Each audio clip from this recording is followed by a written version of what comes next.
High, সামনে যে গাছগুলো দেখতে পাচ্ছ এগুলো হচ্ছে কুঞ্জলতার গাছ। আর এগুলো আমি একটা কাকুর কাছ থেকে নিয়ে এসেছিলাম। এখানে দুটো গাছ ছিল, বাট এখন তিনটে হয়ে গেছে।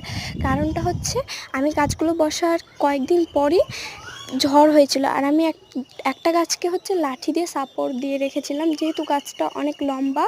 তো তারপর ঝড়ের কারণে কি হয়েছিল, লাঠিটা ভেঙে গিয়েছিল তার, এবং লাঠি ভাঙার কারণে আমার গাছের একটা ডালও ভেঙে গেছিলো।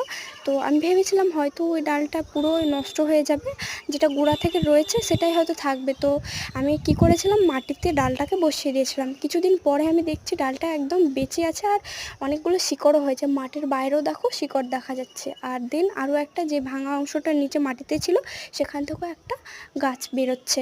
তো হয়ে গেল এখানে দুটো, আর এই যে একটা, তিনটা। আর এই ফুলটা হচ্ছে আমার কাছে দুটোই ফুটেছিল, তার মধ্যে এই যে একটা, আর কিছুদিন আগে আর একটা ফুটেছিল। এই যে এই ফুলটা আমার দেখতে কিন্তু খুব ভালো লাগে, একদম রেড কালার।